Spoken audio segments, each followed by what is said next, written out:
So I was going through the collection today, and I wanted to identify 5 good mid-tier Sega Saturn games that you may want to pick up to expand your Sega Saturn collection. A couple months ago I talked about 5 excellent, really cheap titles, and I wanted to, again, make a kind of a follow-up to that and talk about mid-tier, which I understand, at least in my own definition, to be between $20 and $80. And I think in that range, you can get the bulk of the interesting Sega Saturn games, but obviously you need to prioritize. So I'm going to give you 5 that I think are worth your money to start that part of your collection. I'm going to also talk about 2 that I think would be tempting in that price range, but are ultimately not worth it, and give you some other suggestions if the 5 that I've selected maybe aren't your favorite genre or your favorite series. So let's jump right into it. So first up is Last Bronx. This is a Virtua Fighter style 3D fighting game, and you'll find it from between, I would say, $25 and $30. Now I've selected it because it is simply unique. It was not released, I believe, in any other kind of compilation. It is just a fast, exciting fighting game. The weapon impact, I think, just feels good. The pacing of the game feels good. And to me, after Virtua Fighter, I love Virtua Fighter 2.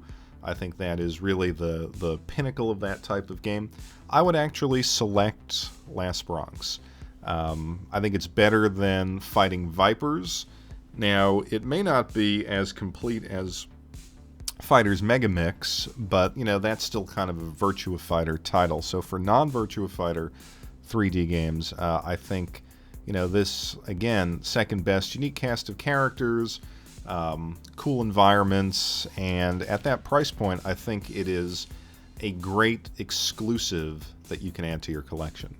So next up is Saturn Bomberman, and this to me is the ultimate game that you can get in this price range.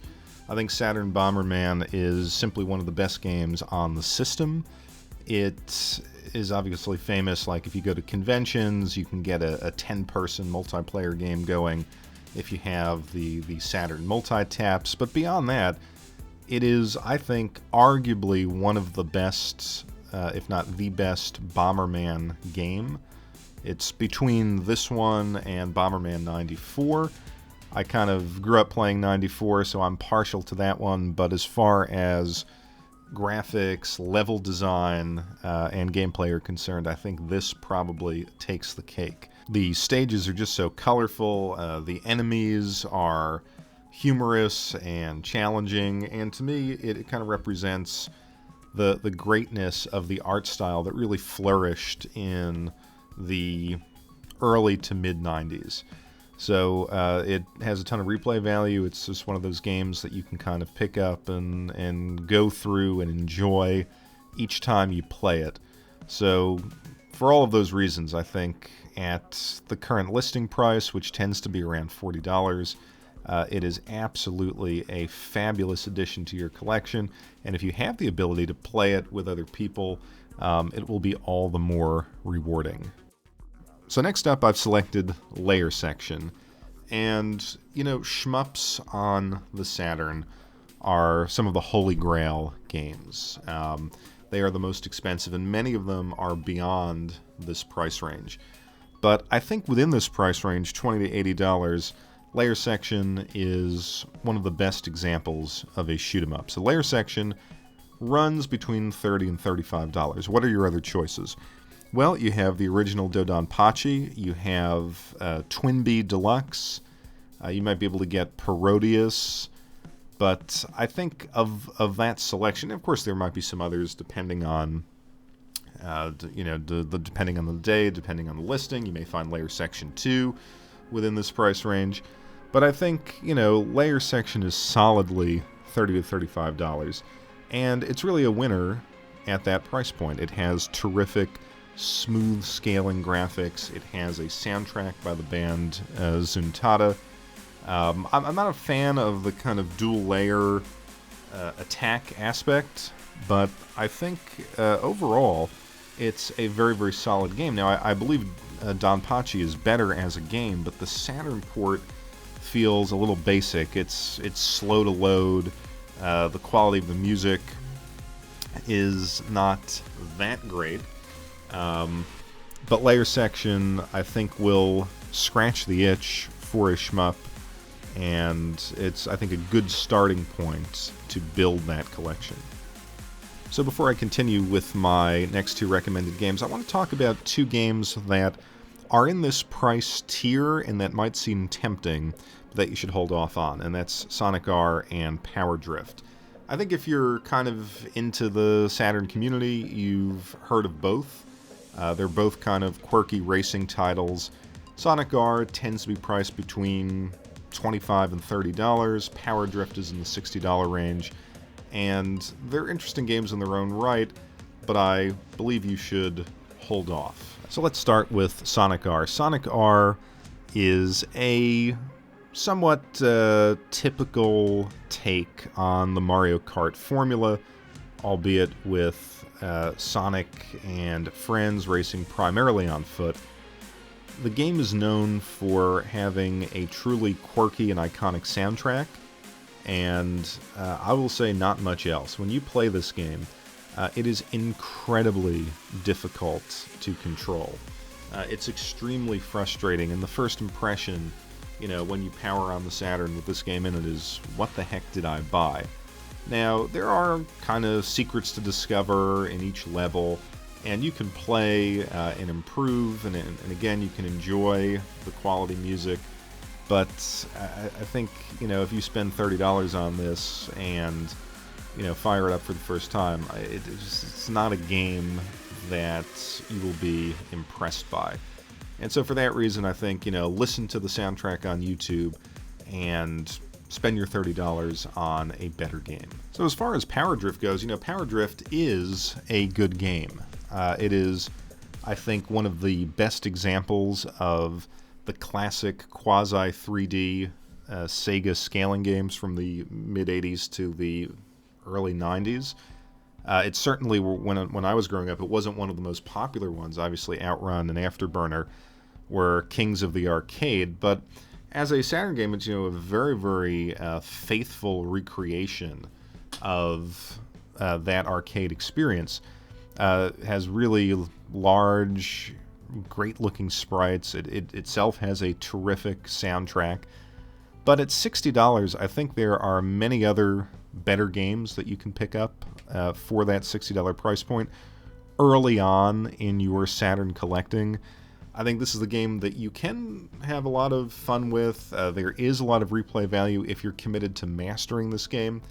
But as, one of your earlier big-ticket purchases, I don't think it will be as satisfying. So it's the kind of game that I would put on my list, keep it in the back of my mind, and if I see it for a reasonable price on eBay a couple years into my collecting, then I'd pick it up. So moving along, we have Cyberbots from Capcom. Now, if you're a fan of the classic Capcom fighting games of the era, the Street Fighter Alpha 2s, Vampire Savior / Darkstalkers, this game is right up your alley. It is built in the same way. It has, gorgeous animation, great fighter models, good music, that Q sound, Capcom sound signature from those days in the arcade. It's colorful. The roster is on the smaller side, but everything feels well balanced with the different robots. So you can kind of master each and learn how to counter a lot of the attacks that your opponents will throw at you.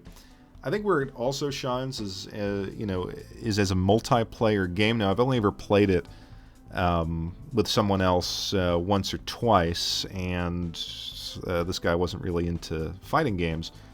But it struck me that because of the balance and the fact that if you're dedicated to it, you won't take too long to get some of the moves down from each character. It could really be a fun two-player game. Plus, it's unique. To me, it's a property that If it's not unique to the Saturn, it's one of those games that wasn't really released too widely, so it has a fair amount of exclusivity to it, and it's just a great example of what the Saturn could do with fighting games. And lastly, I'm going to highly recommend Marvel Superheroes vs. Street Fighter. Now, this is going to be a little bit of a splurge because it is closer to that $80 price point these days. But I think it is still worth every penny of that price.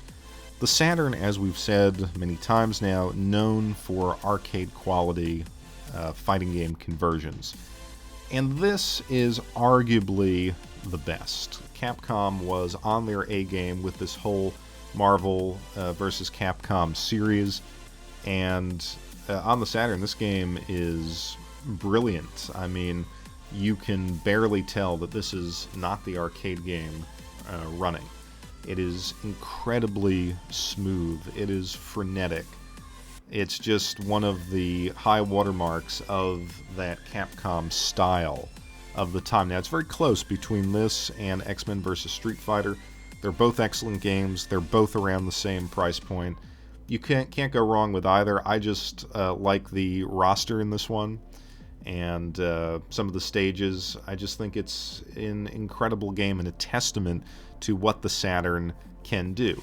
Now, of course, you will need the memory expansion card to play it, but as I said in my previous video on the cheap Saturn games, you're going to want that action replay card, and hopefully you have that. And if you do, I mean, this is one of the games that takes advantage of that expanded memory.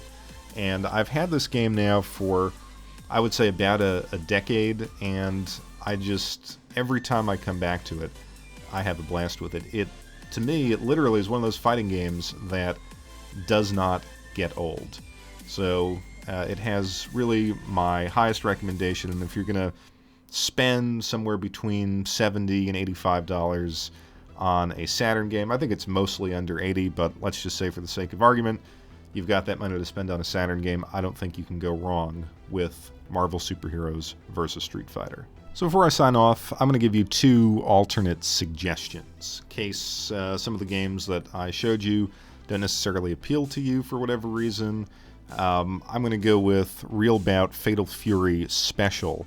I think the fighting games I've shown you are better than Real Bout, but if you're an SNK fan and you're looking for a really, really solid Neo Geo type experience, you can't go wrong with this. I think it's one of the better Neo Geo SNK conversions to the Saturn. It plays incredibly smooth. It's just the quality of the sound, the impact of the blows are absolutely terrific. The sort of scaling from plane to plane is done well. It is just a really excellent fighting game, and I come back to it. I'm not the biggest Fatal Fury fan, but I just think this is one of the better versions that I've played. You can find it for between $35 and $45, and I think it is very much worth that price. And then lastly, I'll recommend NBA Jam Tournament Edition if you're looking for a sports game. Now, I have a lot of nostalgia for NBA Jam. I played it in the early 90s. It was one of those games that wowed me in the arcade. And if you do have that NBA Jam nostalgia, I think this is one of the best console ports, if not the best console port out there. It has just crisp, clean, clear soundtrack and sound effects. Sprites are good. I mean, it's classic NBA Jam. It's got the expanded rosters. It's just, the epitome of everything these games were on the console. It's not quite like playing it in the arcade, but it's just a great all-around package. Now, just so you know, there's two NBA Jams on the Japanese Saturn, I think even on the US Saturn. One is NBA Jam Extreme, the other is this one. Don't pick up the Extreme. That is a 3D attempt at NBA Jam that was not very successful. But this one is a lot of fun, and hey, if you've got a friend who like to play competitive or co-op NBA Jam, this is a great way to go. and one of the sports highlights in this pricing tier. So there you have it. Those are my suggestions. Let me know in the comments what you think are worthy of your dollar in this price range.